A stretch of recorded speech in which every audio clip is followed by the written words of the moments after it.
Liar's Moon is a nostalgic romance between two teenagers in post-war America, connected by a secret that threatens their love. Directed by David Fisher, Liar's Moon stars Matt Dillon, Cindy Fisher, and Christopher Connolly. In a small town in Truman's America, Jack works on his family farm, hangs out with his friends, and doesn't dream of much more in life until he notices Ginny, whose father runs the town bank and also happened to attend high school with Jack's mom back in the day. With the help of his friends, Jack wins Ginny's heart. Father says Ginny can't see that boy anymore. Ginny and Jack run off to Louisiana, the nearest place that a girl can get married at 17, and the two start a new life together. But a terrible secret, one that's decades old, finally comes to light.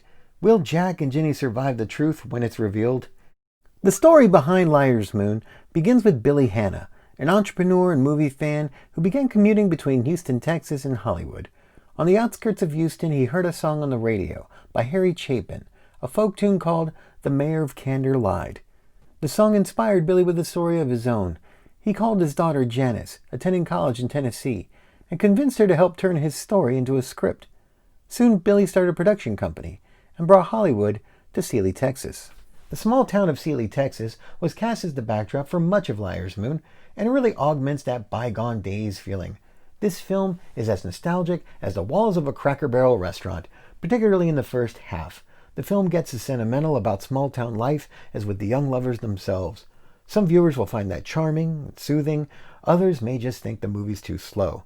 Once the young couple gets to Louisiana, the soap opera elements get more prominent, and then the Act 3 twist reveals itself. And if you haven't figured out the twist from this poster, I'm going to call spoilers for the rest of the review and say, if you enjoy Hallmark movies unironically, you'll probably find something to like in Liar's Moon. It's a romance novel on film. The second half gets a bit darker and sad, especially depending on which ending you get, because this movie was released with two endings. Hope you find a happier one. That's all I'll share here. Enjoy the film.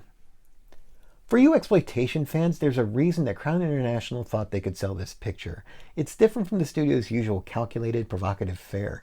Crown wanted something for the critics, and the big twist in Liar's Moon keeps it provocative enough to pair up with Crown's other films for double features. After all, when it comes to obstacles between star-crossed lovers, you don't get much more insurmountable than incest. With the mystery surrounding the twist, Liar's Moon tiptoes towards Southern Gothic territory. It's not full-blown Faulkner or Tennessee Williams, but it's that down-home Greek tragedy that adds some heft to the drama. By the end of the movie, it becomes a soap opera pivot, but it's a curveball that defines the film. Another concession to the exploitation audience might be the peeping Tom scene at minute 48, featuring former Miss Maryland Tanya Walker. There's also Richard Mall chewing scenery, a kitchen table abortion, a climactic car chase, but the movie doesn't revel in any of that. It just dashes a spice for this story of a chaste teenage courtship. Liar's Moon was what Crown was looking for, a respectable, old-fashioned movie that could attract teenagers while still impressing critics. But the end result was still too far away from what Crown's core audience wanted to see. Matt Dillon plays the Romeo of this love story, and his star power is on full display here, playing a sweeter version of the small-town bad boy roles that would become his trademark. There's a lot of other familiar faces in Liar's Moon. Broderick Crawford plays Ginny's grandfather. Classic Hollywood fans might recognize him from his Oscar-winning role in 1949's All the King's Men. And classic TV fans might recognize him as Dan Matthews, the guy barking orders on the 50s series Highway Patrol. Yvonne DiCarlo is the Louisiana landlady with the odd patois accent. On TV, she let her hair down as Lily Munster, the matriarch of the Munsters. Christopher Connolly, Ginny's father, was a natural at the soap opera tone, having spent years in the 60s TV soap Peyton Place. Tanya Walker would become a soap star in her own right, with significant roles on General Hospital and One Life to Live.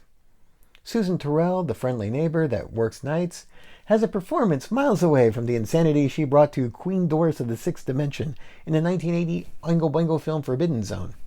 And Hoyt Axton, playing Jack's saintly dad, was a hit singer-songwriter of the 1970s who would later play another father on the big screen, this time buying his son a Mogwai for Christmas, in 1984's Gremlins. Liar's Moon was Janice Hannah Thompson's first screenplay and would help to launch her writing career as a novelist. Published as either Janice Thompson or Janice Hannah, she's written over 130 books and scripts, including many faith-infused contemporary novels, cozy mysteries, stage musicals, and historical romances. Liar's Moon was also a beginning for Sealy, Texas, a town that would later rack up several appearances on the big screen and small screens as well. So if you're ready to watch a quiet love story worth a tear or two, Liar's Moon is a good candidate. It's like a more reserved version of The Notebook, complete with a bittersweet ending, whichever ending you get. If you're like the film's writer, you'll probably prefer the happier ending, where both lovers survive into the credits. It resolves the themes more neatly than the one where Ginny dies. A happy ending might be too easy or comfortable for some, but for an old-fashioned movie, how could it end any other way?